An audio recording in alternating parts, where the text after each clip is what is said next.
आपसी समझ को प्रभावी ढंग से दोस्तों आज है 8 फरवरी 2026 और रात के 9:35 हो रहे हैं और 7410 किलोहर्ट्ज़ पर आप सुन रहे चैनल रेडियो इंटरनेशनल हिंदी का प्रोग्राम। चीनी पारंपरिक नववर्ष के अवसर पर यूसुफ ने अफ्रीकी संघ की ओर से चीनी जनता को अपनी हार्दिक शुभकामनाएं और बधाई दी।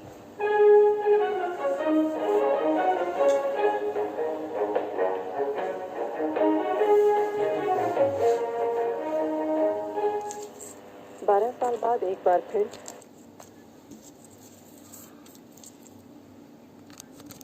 विश्व एथलेटिक्स के अध्यक्ष लॉर्ड सेबेस्टियन कोई ने हाल ही में मिलान कॉर्टिना शीतकालीन ओलंपिक के दौरान चीनी मीडिया से बातचीत में कहा कि वह पेचिंग में एक हाउसफुल विश्व चैंपियनशिप की उम्मीद कर रहे हैं। उन्होंने कहा कि हर बार जब वे चीन में कोई आयोजन करते हैं, चाहे वह पिछले साल नानचिंग इंडोर विश्व चैंपियनशिप हो या क्वांगचू विश्व एथलेटिक्स रिले, चीन हमेशा इसे बेहद सफलतापूर्वक आयोजित करता है। विश्व एथलेटिक्स में चीन की भूमिका अत्यंत महत्वपूर्ण है। रविवार को मिलान कॉर्टिना शीतकालीन ओलंपिक के स्नोबोर्डिंग पुरुषों की बिग एयर फाइनल में चीनी खिलाड़ी सु यिमिंग ने कांस्य पदक जीता। यह चीनी खेल प्रतिनिधिमंडल द्वारा इस शीतकालीन ओलंपिक में प्राप्त पहला पदक है। स्नोबोर्डिंग पुरुष बिग एयर फाइनल में कुल 12 खिलाड़ियों ने भाग लिया। सु यिमिंग 9वें स्थान पर प्रदर्शन करने उतरे। स्वर्ण पदक अमेरिका की कोलमैन वेयरडिंग को और रजत पदक कनाडा के मार्क मैकमॉरिस को मिला। चीनी शंचू 21 मानवयुक्त अंतरिक्ष मिशन के अंतरिक्ष यात्री दल का अंतरिक्ष मिशन 3 महीने से अधिक समय से चल रहा है। अंतरिक्ष स्टेशन पर वैज्ञानिक प्रयोगों, प्लेटफॉर्म की देखभाल, उपकरणों के रखरखाव और स्वास्थ्य प्रबंधन सहित सभी कार्य सुचारू रूप से चल रहे हैं। अंतरिक्ष चिकित्सा के क्षेत्र में किए जा रहे प्रयोगों में अस्थि चयापचय का अंतःक्रियात्मक विनियमन और अंतरिक्ष एकीकृत ओमिक्स जैसे शोधों पर ध्यान केंद्रित करते हुए अंतरिक्ष यात्रियों ने रक्त के नमूनों का संग्रह और प्रसंस्करण पूरा कर लिया है। संबंधित नमूनों का उपयोग लंबी उड़ानों के दौरान अंतरिक्ष यात्रियों की हड्डियों, तंत्रिकाओं और मस्तिष्क रक्त वाहिकाओं की शारीरिक प्रणालियों में होने वाले परिवर्तनों और अनुकूलन तंत्रों का अध्ययन करने के लिए किया जाएगा। हाल ही में शीतसांग स्वायत्त प्रदेश के वानिकी और घास के मैदान ब्यूरो से पता चला कि 14वीं पंचवर्षीय योजना अवधि के दौरान शीतसांग ने 20.23 लाख हेक्टेयर बिगड़े हुए घास के मैदान को बहाल किया, जिससे घास के मैदान का क्षेत्रफल 8,66,000 हेक्टेयर पर स्थिर हो गया और घास के मैदान का कुल वनस्पति आवरण 50% तक बढ़ गया। बताया जाता है कि 14वीं पंचवर्षीय योजना अवधि के दौरान शीतसांग ने प्राकृतिक बहाली को प्राथमिकता देने और कृत्रिम बहाली को पूरक बनाने के सिद्धांत का निरंतर पालन किया और क्षीण चारागाह की पारिस्थितिक बहाली परियोजनाओं को सक्रिय रूप से लागू किया। छिंघाई जैसे प्रांतों के उन्नत अनुभवों से सीखते हुए बिना जुताई के पुनः बीज बोना, बाड़ लगाना, जहरीले खरपतवारों पर नियंत्रण, कृत्रिम घास लगाना, घास के मैदान में सुधार और हवाई बीज बोने जैसे उपाय किए, जिसके परिणाम स्वरूप घास के मैदान की पारिस्थितिकी धीरे धीरे बहाल हुई। 7 फरवरी को तुर्की के इस्तांबुल में तीसरा चीन तुर्की आर्थिक एवं व्यापार मंच आयोजित किया गया। इस अवसर पर दोनों देशों के प्रतिनिधियों ने आर्थिक एवं व्यापारिक विकास की संभावनाओं पर चर्चा की और सहयोग के नए अवसरों की खोज की। चीन अंतर्राष्ट्रीय व्यापार संवर्धन परिषद के अध्यक्ष रेन हॉन्गटिंग ने चीनी उद्यमियों के एक प्रतिनिधिमंडल का नेतृत्व करते हुए मंच पर भाषण दिया। उन्होंने कहा कि प्राचीन रेशम मार्ग ने चीन और तुर्की को घनिष्ठ रूप से जोड़ा है और दोनों देशों के बीच सहयोग की मजबूत नींव और अपार संभावनाएं हैं। तुर्की के व्यापार मंत्री ओमर बोलाट ने अपने भाषण में तुर्की चीन आर्थिक एवं व्यापारिक संबंधों के फलदायी परिणामों की पूरी तरह से पुष्टि की। उन्होंने कहा कि चीन तुर्की का एक महत्वपूर्ण व्यापारिक साझेदार है और दोनों पक्षों के बीच आपूर्ति श्रृंखलाओं में सहयोग की अपार संभावनाएं हैं। तुर्की चीन के साथ पर्यटन सहयोग को और आगे बढ़ाने की अपार उम्मीद रखता है।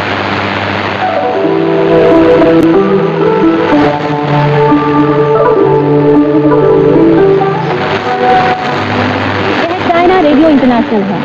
आप सुन रहे हैं अपनी दोस्त और होस्ट लीला भट्ट के साथ चीनी कहानी कार्यक्रम।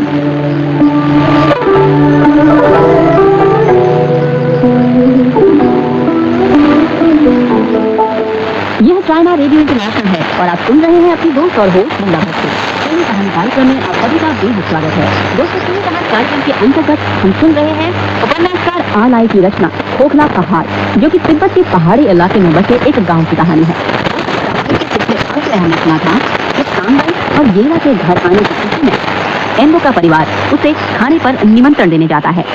इसी के साथ गांव में यह अफवाह फैल जाती है कि सांगन किसी बड़े परिवार से ताल्लुक रखती है और साथ ही यह भी कि उसके कमर पर लटकी थैली को देखने की वजह से लोगों में आंखों से जुड़ी परेशानियां पैदा हो रही हैं।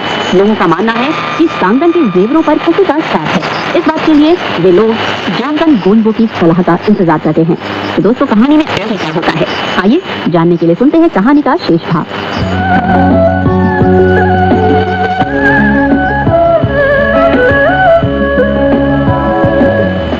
जामगन गोंडबो ने एक बार फिर खुद को लामा की हैसियत में रखते हुए जवाब दिया, हमारा यह नया समाज सामंतवाद विरोधी है, इसलिए मैं अब इन सामंती अंधविश्वासों पर कोई टिप्पणी नहीं करना चाहूंगा। एंगो ने भी सुर मिलाते हुए कहा, हमारे गांव के लोग बहुत परेशान हैं और हम लोग यह समझने में उनकी मदद करें कि क्या हो रहा है। ओह, तो तुम यह नहीं देख पा रहे हो कि आसमान से धूल गिर रही है? गजब की बात है, यह दुनिया कैसी होती जा रही है। धूल के बारे में माना जाता है कि वह जमीन से उठेगी, लेकिन अब यह आसमान से गिर रही है। जामगन गोंडबो यह कहकर थोड़ी देर खामोश रहे, फिर थोड़ा गुस्से में आकर उन्होंने सवाल किया, क्या तुम देख रहे हो कि दुनिया कैसी होती जा रही है? अचानक बनी बोल पड़ा, मैंने गीला भैया से पूछा था, लेकिन उसे भी नहीं पता है कि यह सब क्या हो रहा है। अरे भाई, तुम उससे यह क्यों नहीं कह रहे हो कि वह बाहर आकर देखे? जब देखेगा तो उसे पता चल जाएगा। ठीक उसी समय आकाश में बादलों के गरजने की आवाज सुनाई दी। पहाड़ की तरफ तेज हवा के झोंके से पेड़ लगातार हिल रहे थे और आकाश से सूरज की जो किरणें आ रही थी वे लहरों की तरह कांपने लग रही थी। ऐसा लगा जैसे बादल की गरज का एंगो पर कुछ अचानक समझ लेने जैसा असर पड़ा। उसने कहा, हैरानी की बात है कि गेला की आंख में कोई बीमारी नहीं हुई। यह तो कमाल की बात है। अब अगर उस लड़के की आंखें भी खराब हो जाएंगी तब तो इस दुनिया में उसके जिंदा रहने का कोई रास्ता ही नहीं बचेगा। जामगन गोंडबो ने एंगो को जवाब दिया।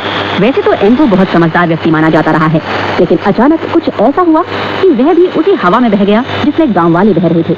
उसने फिर जोर देकर कहा, अभी देखो कि केवल मेरी आंख खराब हुई, यह कोई बड़ी बात नहीं है।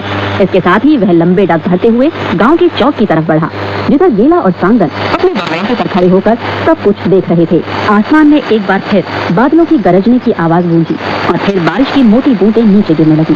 बारिश की बूंदें गांव के मकानों की छतों पर और जमीन पर गिर रही थी और उनके जोर से नीचे से धूल का बादल ऊपर उठ रहा था।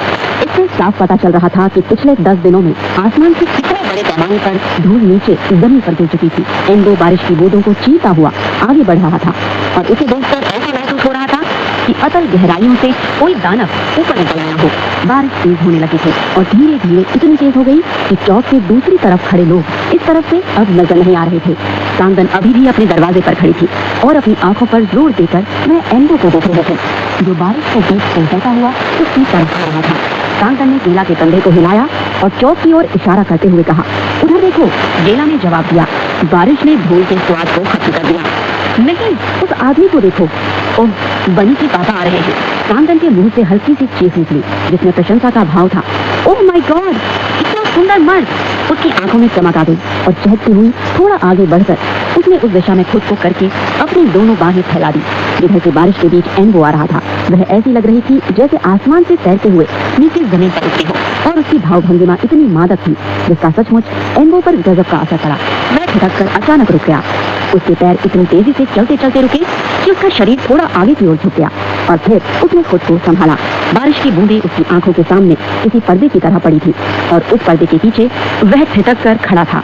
दोनों के बीच तेजी से बूंदें पड़ रही थी, लेकिन यह बूंदें समूचे गांव को भी तरबतर कर रही थी और अपने साथ शुष्क और दम घोटो धूल को बहा ले जा रही थी। गीला ने फिर कहा, माँ, वह बनी के पापा हैं। सांगन कुछ बुदबुदाई, लेकिन बहुत धीरे से। इतना आकर्षक आदमी, ओह, कितना सुंदर नजर आ रहा है।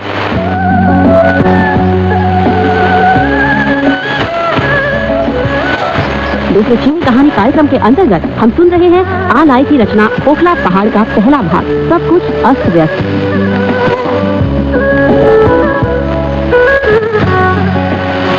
एंगो ने जब देखा कि सांगन उसे इतने मंत्रमुग्ध ढंग से देख रही है तो वह घबरा गया।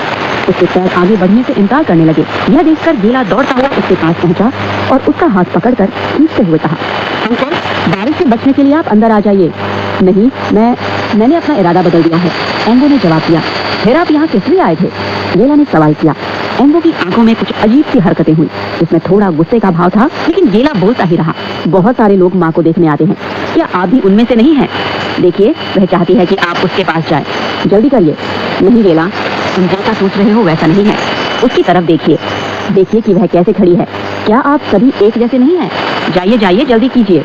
एम्बो ने गीला का कॉलर पकड़कर उसे अपनी आंखों के बराबर की ऊंचाई तक उठा लिया। ए छात्रे, मेरी बातों को ध्यान से सुन। तुम्हारे अंकल एम्बो उन आदमियों की तरह नहीं है। और हाँ, तुम अपनी माँ के बारे में इस तरह की बातें नहीं कर सकते। अगर वह गलत है तो भी तुम ऐसा नहीं कह सकते, क्योंकि वह तुम्हारी माँ है। नीला ने क्षण भर के लिए अपने दुबले पतले पैरों को झटका, लेकिन कोई फायदा नहीं था। एम्बो की जकड़ बेहद मजबूत थी। आकाश से पानी की बूंदें तीर पर ऐसे गिर रही थी जैसे कोई कोड़े मार रहा हो। एम्बो की आंखों की उग्रता अब शांत हो गई थी और वह बड़ी नरमी के साथ गीला से बात कर रहा था। उसने लगभग फुसफुसाते हुए उसे कहा, याद रखना कि कभी अपनी माँ के बारे में उस तरह बात नहीं करना जैसे और लोग करते हैं। अगर बारिश कुछ धीमी नहीं हुई होती तो एम्बो ने अपनी यह बात इतने धीरे से कही थी कि गीला उसे सुन भी नहीं पाता। गीला के मन के अंदर की कठोरता भी अब नरमी में बदल गई थी। अंकल, मुझे नीचे उतारो। तुम्हें याद रहेगा जो मैंने कहा? हाँ, मैं याद रखूंगा। एम्बो ने उसे नीचे खड़ा कर दिया। उसने तीखी निगाहों से सांगन की तरफ देखा, जो अब धीरे धीरे चौखट से पीछे जा रही थी। एम्बो ने गीला के सिर पर पड़ी पानी की बूंदों को अपनी विशाल हथेली से साफ किया और फिर वहां से रवाना हो गया। इस बीच अब कहा जा सकता था कि बारिश बंद हो चुकी थी। बारिश के रुकते ही सूरज की किरणें भी जमीन तक आ गई। मैदान में इकट्ठे पानी के छोटे छोटे कुंडों पर पड़ने लगी। एम्बो ने चौक को पार किया जहाँ गाँव के लोग बैठे इंतजार कर रहे थे। क्या तुम उन लोगों से मिले? वहाँ मौजूद लोगों में से किसी ने सवाल किया। क्या यह सच है जो कुछ जेवरों के बारे में कहा जा रहा है? वे सब बड़े अव्वल किस्म के खिलाड़ी हैं, है ना? वहाँ बस एक ही व्यक्ति ऐसा था जिसकी जेवरों में कोई दिलचस्पी थी, और वह उसकी पत्नी थी जिसने सवाल किया। क्या तुमने सचमुच उन जेवरों को छुआ? जरा अपना हाथ तो दिखाओ। सिंचोक के आगे अपने दोनों हाथ कर दिए ताकि वह अच्छी तरह हाथों की जांच कर ले। वह हंसने लगा। पूछे गए किसी ने सवाल का जवाब नहीं दिया। उसने अपनी आंखें उठाई और चौक के दूसरी तरफ देखने लगा। सांगन अभी भी वहीं खड़ी थी, लेकिन उसकी निगाहें सांगन से नहीं मिली। वह और ऊंचाई की तरफ देख रहा था और देख रहा था कि आबूताबी पहाड़ की चोटियों पर जमी बर्फ अभी तक पिघलनी शुरू नहीं हुई थी, और साथ ही वह उस इंद्रधनुष को देख रहा था जो बारिश रुकने के बाद अचानक आसमान में उभर आया था। और किसी ने भी इंद्रधनुष को नहीं देखा। किसी ने यह भी ध्यान नहीं दिया कि एम्बो उनकी ओर नहीं बल्कि इंद्रधनुष की ओर देख रहा है। ऐसा इसलिए क्योंकि वे लोग अभी भी बड़ी बेसब्री से अपने सवालों के जवाब का इंतजार कर रहे थे। क्या तुमने देखा? क्या सचमुच उसके पास जेवर हैं? क्या वे बहुत ज्यादा हैं? वे बहुत उच्च कोटि के हैं, ऐसा ही है? एम्बो ने बुदबुदाते हुए कहा। हाँ, बहुत ज्यादा है। उस औरत के पास इतना बड़ा खजाना है जिसकी तुम लोग कल्पना भी नहीं कर सकते। अभी भी लोगों की ओर से सवालों की बौछार लगी हुई थी। वे कैसे लगते हैं? क्या खूबसूरत हैं? बेहद खूबसूरत। एम्बो ने जमीन की ओर अपनी निगाहें टिकाए हुए जवाब दिया। हाँ, इतनी खूबसूरत, इंद्रधनुष से भी ज्यादा खूबसूरत।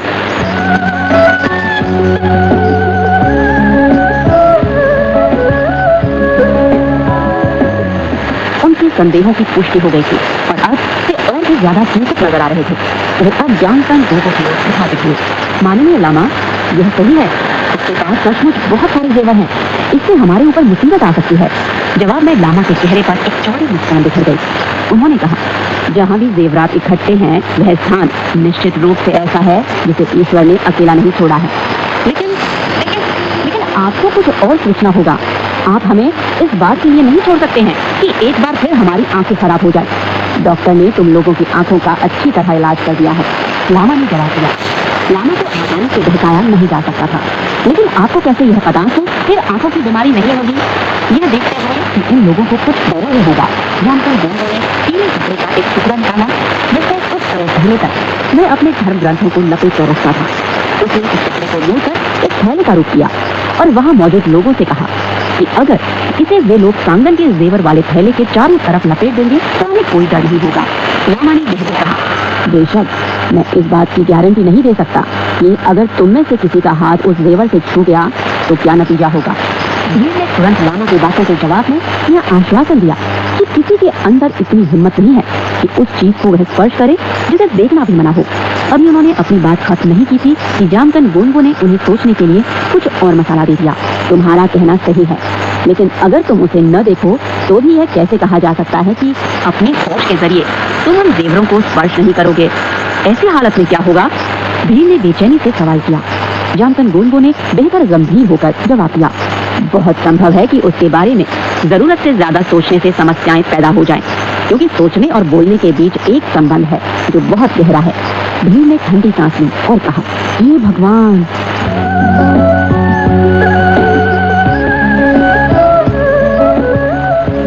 दोस्तों, चीनी कहानी कार्यक्रम के अंतर्गत हम सुन रहे हैं आलाई की रचना ओखला पहाड़ का पहला भाग, सब कुछ अस्त व्यस्त।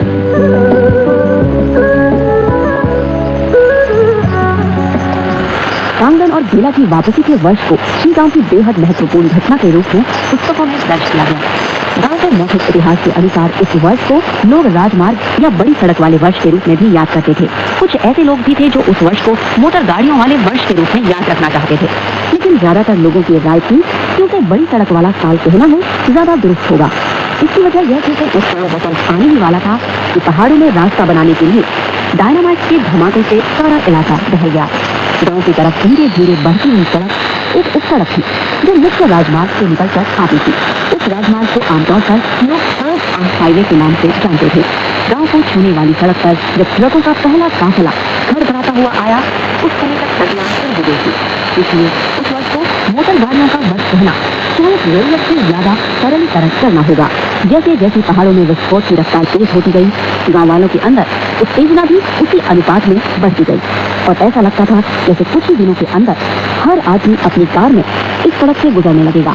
कुछ लोगों को ऐसा लगने लगा था कि मोटर गाड़ियों के आने से एक नई युग की शुरुआत हो जाएगी जो पहले ही शुरू होने की घोषणा कर जा चुकी थी। इस शुरुआत से लोग समाज का अभूतपूर्व रूपांतर मान रहे थे। ऐसे समाज में प्रवेश की कल्पना कर रहे थे जिसमें सभी लोग समृद्ध और खुशहाल हो जाएंगे। गांव की प्रोडक्शन टीम के नेतृत्व में काम करने वालों के दस्ते तैयार हुए थे जो सड़क निर्माण परियोजना में अपना चल रहे थे।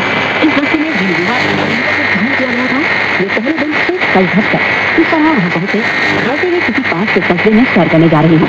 जबकि सच्चाई यह थी कि उन्हें एक निर्माण स्थान पर जाकर काम करना था। तो दोस्तों, इससे पहले कि हम आगे बढ़ें, बेहतर होगा कि थोड़ा सी गांव की भौगोलिक स्थिति पर गांव के अंदर के दायरे में दो कस्बे थे। पहला स्वाचिन से जो गांव से 10 मील की दूरी का था। दूसरा कस्बा तुओमो था जो छी गांव के दायरे में ही आता था, लेकिन उससे वो दूरी 16 मील थी। तुओमो में ही छी गांव के सामुदायिक संगठन का केंद्र था जहां से वह आसपास के इलाकों की निगरानी करता था।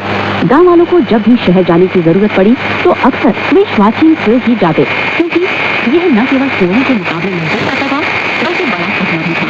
इस कस्बे को असर करने के पीछे यह भी थी कि कस्बे के बाहरी छोर पर एक मंदिर था जहाँ बहुत पहले से गाँव के लोग पूजा पाठ करने जाया करते थे।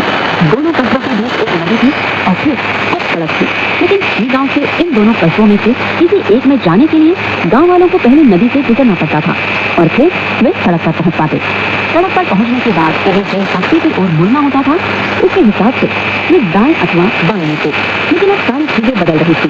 नदी की लगी जो सड़क थी उसकी एक शाखा छह गांव तक पहुंच रही थी और इसी के साथ खामोश पहाड़ों के दायां से धमाके लगातार हो रहे थे।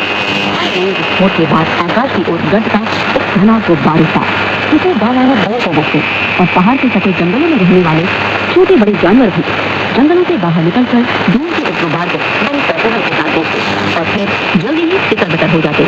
जिस पहाड़ की गोद में छी गांव बसा हुआ था उसके आसपास रहने वाले जानवर इन विस्फोटों के प्रति बहुत संवेदनशील थे। जैसे ही विस्फोट का धमाका सुनाई देता अचानक बंदर, हिरण, पहाड़ी बकरी और कभी कभी भालू और भेड़िए भी जंगलों से निकलकर दूर पहाड़ी पर खड़े हो जाते और अलग अलग जगहों से इस विचित्र दृश्य को देखते रहते। पेड़ों पर अपना काम छुड़ाकर अंग्रेजों और लंबी घास के बीच हिरणों को हाथ जो अपने नाम ही गर्दन उठाए हरारे के साथ सारा दृश्य देखते रहती थी। बस यही चट्टान पर बसेरा बनाए भालुओं पर कुछ खास असर नहीं करता और वे बड़े आलस और भय पर खड़े रहते।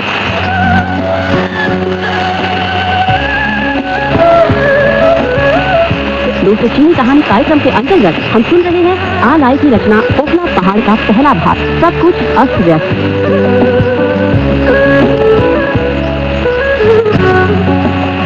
ये जो सारी गतिविधियां हो रही थी उनसे जब जानवरों के अंदर इतनी बेचैनी थी तो कल्पना की जा सकती है कि मनुष्यों के अंदर कितनी उत्तेजना रही होगी। इन लोगों से बार बार यह कहा जाता था कि समुदाय की तरफ से किया जाने वाला इस तरह का हर प्रयास समृद्धि और खुशहाली के नए जीवन के आगमन का प्रमाण या लक्षण है। ये बातें उस देते हुए की जा रही जब से यहाँ कम्युनिटी स्थापित है और इस कथन को कभी भी रोका नहीं गया। जब गांव के चौक में पहली बार टायरों वाली घोड़ा गाड़ी आई, उस समय भी यही कहा गया था। और जब एक दूसरी घोड़ा गाड़ी पर एक नौजवान हान अध्यापक ही गांव में पहुंचा, तब भी वही बात दोहराई गई थी। इतना ही नहीं, जब गांव में पहली बार टेलीफोन लाइन बिछाई गई, तब भी कहा गया कि बस अब तो सुख और समृद्धि के दिन आ ही गए हैं।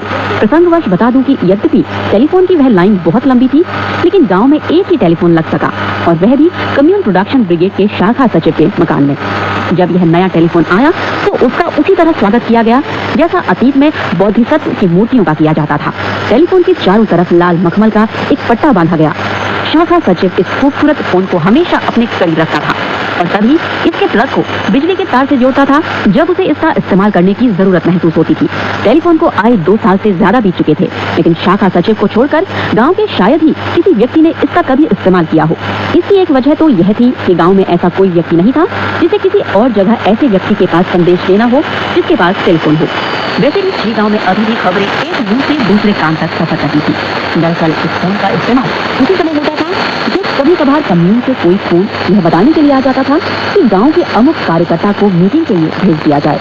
2 वर्षों के दौरान केवल 2 मौके ऐसे थे जब इस टेलीफोन के जरिए ऐसी खबर आई जिसका संबंध किसी मीटिंग से नहीं था। एक बार तो प्राइमरी स्कूल के युवा अध्यापक को यह जानकारी देने के लिए फोन आया था तो उसके घर में कुछ गड़बड़ हो गया है। इसके बाद वह नौजवान 1 महीने के लिए अपने गांव चला गया। जब वह गांव से लौटा तो पहले से भी ज्यादा दुबला हो गया था। पता चला कि उसकी मां ने, जो स्वास्थ्य बड़े शहरों में अध्यापिका थी, आत्महत्या कर ली थी। उसके बाद तब फोन आया जब गाँव वालों को यह जानकारी देनी थी कि ताइवान के कुछ जासूस आस-पास कहीं छिपे हुए हैं। इस खबर के बाद कहाँ तक जाने में सक्षम था, जासूसों की तलाश में जुट गया, लेकिन अंत तक एक भी जासूस पकड़ में नहीं आया।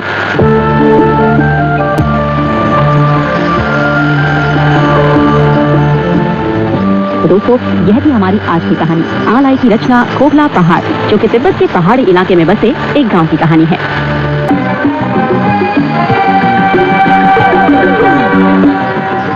यह चाइना रेडियो इंटरनेशनल है। अब शुरू होता है पश्चिम की तीर्थ यात्रा महासागर का समय।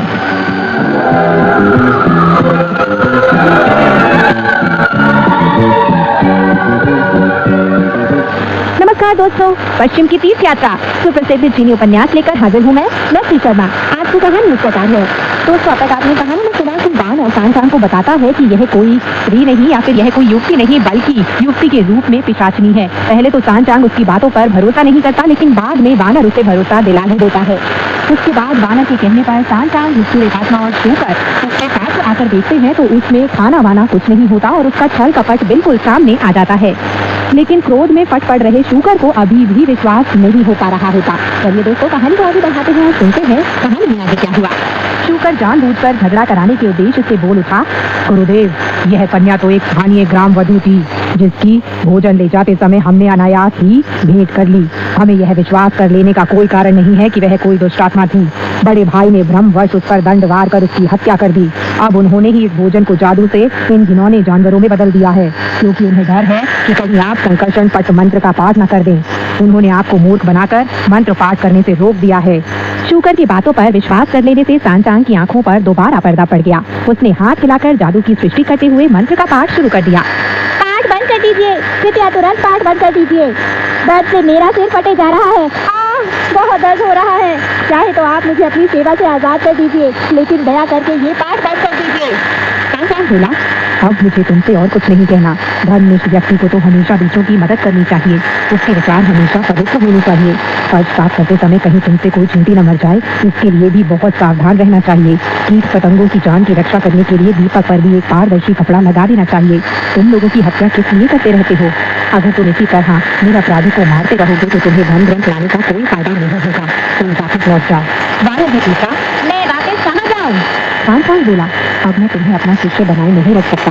वानर बोला, अगर आपने मुझे अपना शिष्य नहीं बनाए रखा तो मुझे डर है कि कहीं आप कभी भी पश्चिमी स्वर्ग नहीं पहुंच पाएंगे। सांग ने जवाब दिया, मेरा भाग्य स्वर्ग के हाथ है। अगर मेरे भाग्य में किसी दुष्ट आत्मा का खाना बनना लिखा है तो वह मुझे जरूर पकड़ लेगा। उससे बच निकलना मेरे लिए संभव ही नहीं होगा। लेकिन अगर किसी का ग्रास न बनना हुआ तो क्या तुम मेरे जीवन की अवधि बढ़ा सकोगे? जाओ, तुम यहाँ से तुरंत चले जाओ। वानर कहने लगा, अगर जाना ही पड़ गया तो मैं चला जाऊंगा, लेकिन मैं आपकी कृपा से कभी उड़ेन होकर नहीं जा सकूंगा। सांचाग ने पूछा, मैंने तुम पर कब कौन सी कृपा की है? वानर घुटनों के बल बैठकर प्रणाम करता कहने लगा, स्वर्ग प्रसाद नष्ट कर डालने के बाद मेरी स्थिति बहुत मुश्किल हो गई थी। बुद्ध ने मुझे द्वितीय पर्वत के तले कुचल देने का आदेश दे दिया था। मेरे सौभाग्य से बोधिसत्व क्वानिन ने मुझे धर्म दीक्षा की शपथ दिलाई और गुरुदेव आपने मेरा वहाँ से उद्धार किया। इसलिए अगर अब यदि मैं आपके साथ पश्चिमी स्वर्ग नहीं जाता तो मेरी स्थिति उस नीच व्यक्ति के जैसी हो जाएगी जो कृपा के बदले कृतज्ञता नहीं करता और जिसका नाम हमेशा हमेशा के लिए अभिशापित हो जाता है। सांचांग तो दयालु और पुण्यात्मा भिक्षु था। वानर की इस कातर प्रार्थना से द्रवित होकर वह बोला, तुम्हारे कहने को ध्यान में रखकर इस बार मैं तुम्हें माफ कर देता हूँ, लेकिन आगे से तुम कभी ऐसा अशोभनीय अशिष्ट आचरण मत करना। अगर तुमने फिर कभी दुष्टता की तो मैं 20 बार उस मंत्र का पाठ कर दूंगा। वानर ने जवाब दिया, 20 नहीं 30 बार कर दीजिएगा, अब मैं किसी पर वार नहीं करूँगा। यह कहकर उसने सांचांग को घोड़े पर बैठने में सहारा दिया और चुनकर लाए गए आड़ुओं में से कुछ उसको निवेदित कर दिए। थोड़े आड़ू खा लेने से थांग भिक्षु की भूख शांत हो गई। वानर के लौह दंड से अपनी रक्षा कर वह दुष्ट आत्मा आसमान में ऊपर उड़ गया था। मेघों के बीच मौन क्रोध में भरा दांत पीसता हुआ वह वानर के बारे में सोचे चला जा रहा था। अब मुझे पता चल गया है कि मैं सालों से उसकी जिनेंद्रजालिक शक्तियों का बखान सुनता जा रहा था, वे कितनी सच्ची हैं। थांग भिक्षु मेरा असली रूप पहचान नहीं सका था। वह तो मेरे जरिए भोजन को खा ही लेता। मेरे पात्र में क्या भरा है यह देखने के लिए अगर वह जरा सा भी झुक गया होता तो मैं उसे पकड़ ही लेता, तब वह मेरे वश में आ जाता। लेकिन उसी समय वानर ने वहां पहुंचकर सारी की सारी योजना चौपट कर दी। उसने तो मुझे अपने लौहदंड से करीब करीब खत्म ही कर दिया था। अब अगर मैंने उस भिक्षु को जिंदा छोड़ दिया तो मेरी सारी की सारी मेहनत बर्बाद हो जाएगी। मैं दूसरी बार फिर अपने कपट जाल में फंसाने की कोशिश जरूर करूंगा। भव्य दुष्ट आत्मा ने अपना ऋणात्मक मेघ नीचे उतार लिया और खुद को झटका देकर एक 80 साल की वृद्धा में बदल लिया। वह अपने मुड़े हत्थे वाले बांस की लाठी के सहारे चलते बड़बड़ा रही थी और बीच बीच में रोने लग जाती थी। उसे देखकर डर कर शूकर कहने लगा, गुरुदेव यह तो बहुत ही भयंकर बात हो गई। अब उस युवती की माँ उसे ढूंढ रही है। हाँ, भिक्षु ने पूछा, किसकी? शूकर बोला, बड़े भाई ने जिस कन्या को मार दिया ये जरूर उसी की माँ होगी। वानर ने झिड़का, फालतू की बातें मत करो। वह लड़की केवल 18 वर्ष की थी और यह बूढ़ी औरत 80 साल की है। भला 60 से ज्यादा आयु में इसने किसी पुत्री को जन्म कैसे दिया होगा? ये जरूर ही कोई कपटी है। मैं जाकर उसे देख आता हूँ। भव्य वानर उसे देखने के लिए जल्दी ही उसके पास चला गया। यह पता हो जाने पर कि वृद्धा भी कोई दुष्ट आत्मा ही थी, वानर ने उससे तर्क वितर्क किए बिना ही अपना लौहदंड उठाकर उसके सिर पर दे मारा। वार को अपनी ओर आते देख दुष्ट आत्मा ने खुद को दोबारा संवरित कर लिया और फिर से अपना सार तत्व देह से बाहर निकाल लिया। उसकी कपट देह रास्ते पर पसरी पड़ी रही। डर के मारे सांचांग घोड़े से नीचे गिर रास्ते के किनारे पड़ा 20 बार संकर्षण पट मंत्र का पाठ करने लगा।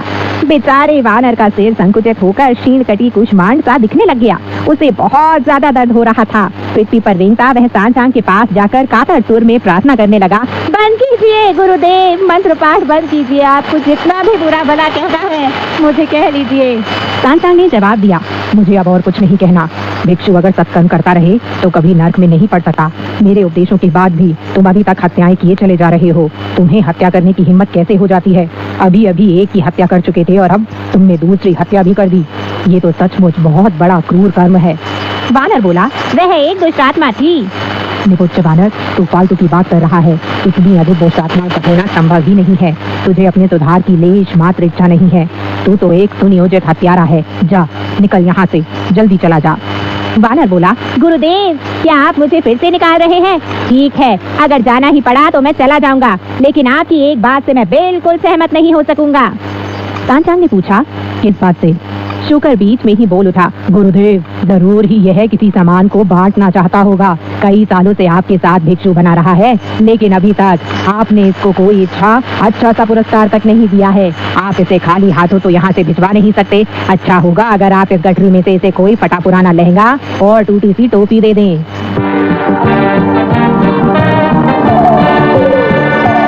शूकर की इस बात पर प्रचंड रोष में भरा वानर उछल पड़ा और कहने लगा, अरे ओ लंबी थूथनी वाले मंद बुद्धि, तुझसे तो मैं बाद में निपट लूंगा। मैं सच्चा बौद्ध हूँ, मुझ में लालच और स्पृहा का कोई अंश नहीं है। सांचांग बोला, अगर तुझ में लालच और ना ही छिपा है तो फिर तू चला क्यों नहीं जाता?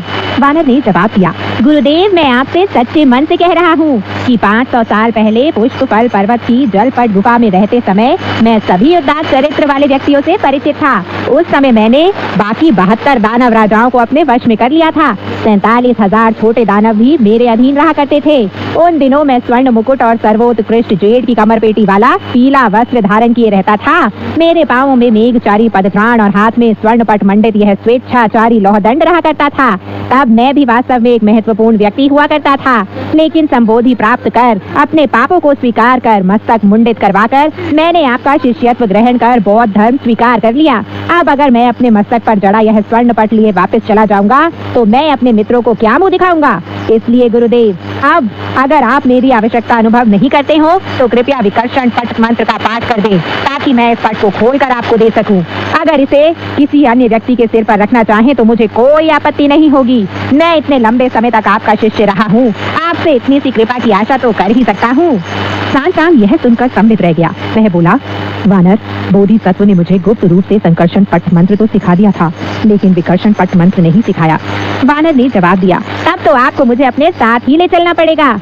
बाकी कोई रास्ता न देखकर सांचांग ने कहा, तो फिर उठ, मैं इस बार, केवल इस बार तुझे माफ कर रहा हूँ। आगे अगर तूने कभी भी कोई हत्या की तो मुझसे बुरा कोई नहीं होगा। वानर ने वचन दिया, नहीं करूँगा, बिल्कुल नहीं करूँगा। फिर उसने गुरुदेव को घोड़े पर चढ़ने में मदद की और आगे आगे चलने लग गया। वह दुष्टात्मा वानर द्वारा दूसरी बार किए जाने पर भी मरा नहीं था। अब वह आकाश के बीचों बीच उड़ता हुआ वानर की सराहना किए जा रहा था।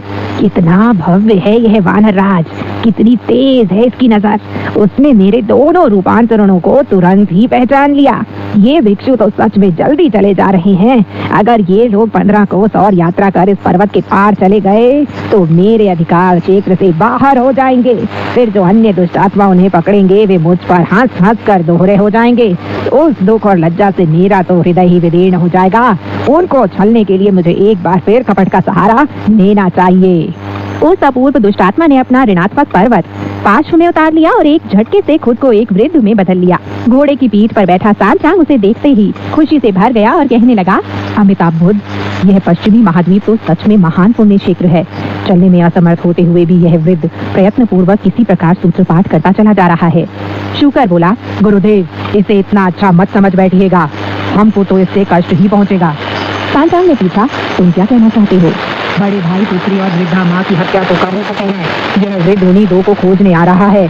अब अगर हम इसके हाथ पड़ गए तो इसके भी प्राण संकट में पड़ जाएंगे। आपको तो प्राण दंड मिलेगा ही, मुझे भी सह अपराधी होने के नाते लंबे समय तक कारादंड भुगतना पड़ जाएगा। भिक्षु ऋतात्मा को हत्या का आदेश देने के अपराध में देश से निष्कासित कर दिया जाएगा। बड़े भाई तो अपने जादू का इस्तेमाल कर कहीं गायब हो जाएंगे। हमें मुसीबत ढूंढनी पड़ जाएगी। वानर बोला, मंद बुद्धि, ऐसी बातें मत कर। तू गुरुदेव को फालतू में ही डरा रहा है। आप सब यहीं रुकिए, मैं जाकर देख लेता हूँ। लौहदंड को शरीर में छिपाकर वह उस वृद्ध के पास जाकर कहने लगा, श्रद्धे, आप कहाँ जा रहे हैं? रास्ते में चलते हुए सूत्रपाठ क्यों कर रहे हैं? वृद्ध इस घटना के प्रमुख पात्र को पहचान न सका। उसने महान मनीषी को कोई सामान्य पथचारी ही समझा। वह कहने लगा, पवित्र भिक्षु, हमारा परिवार यहाँ पीढ़ियों से रहता चला आया है। मैं सारा जीवन सत्कर्म करता रहा हूँ।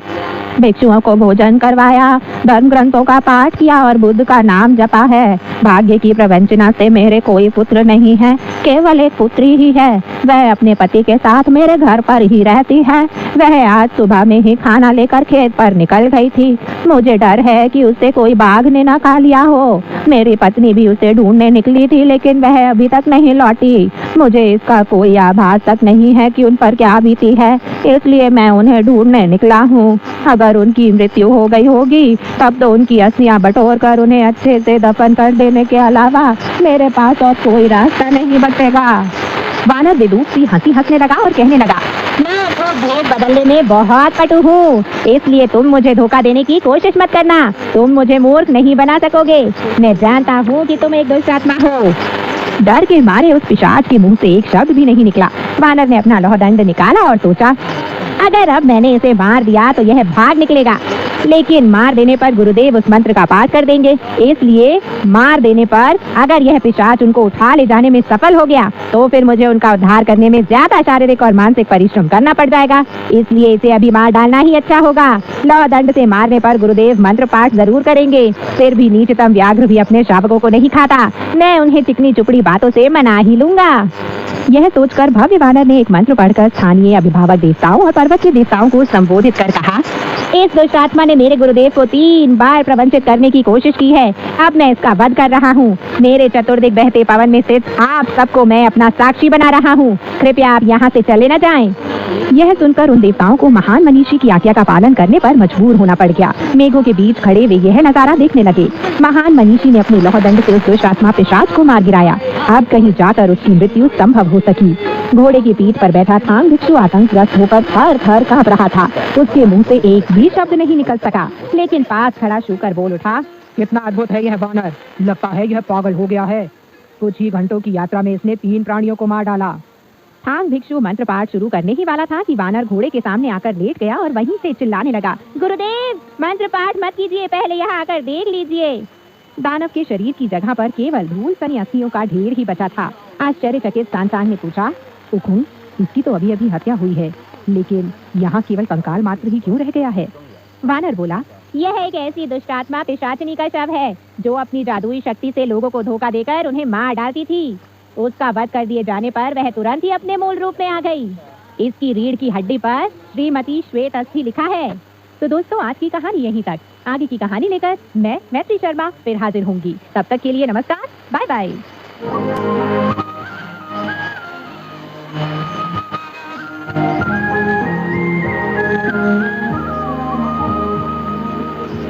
CGTN हिंदी सेवा रोजाना 5 कार्यक्रम प्रसारित करती है। हमारा पहला कार्यक्रम भारतीय समय के अनुसार सुबह 8:30 से 9:30 बजे तक, दूसरा कार्यक्रम संध्या के 6:30 से 7:30 बजे तक, तीसरा कार्यक्रम रात के 8:30 से 9:30 बजे तक, चौथा कार्यक्रम रात के 9:30 से 10:30 बजे तक और 5वां कार्यक्रम रात के 10:30 से 11:30 बजे तक प्रसारित होता है। कार्यक्रमों के मीटर बैंड इस प्रकार है: सुबह 8:30 से 9:30 बजे 13,720 किलोहर्ट्ज, शाम 6:30 से 7:30 बजे 9,635 किलोहर्ट्ज, रात 8:30 से 9:30 बजे तक 7,225 किलोहर्ट्ज, रात 9:30 से 10:30 बजे 7,395 किलोहर्ट्ज, रात 10:30 से 11:30 बजे 1,269 किलोहर्ट्ज। अब इंटरनेट पर CGTN की हिंदी वेबसाइट भी खुली हुई है। इसे देखने के लिए हम आपका हार्दिक स्वागत करते हैं। हमारी वेबसाइट का पता है hindi.cgtn.com।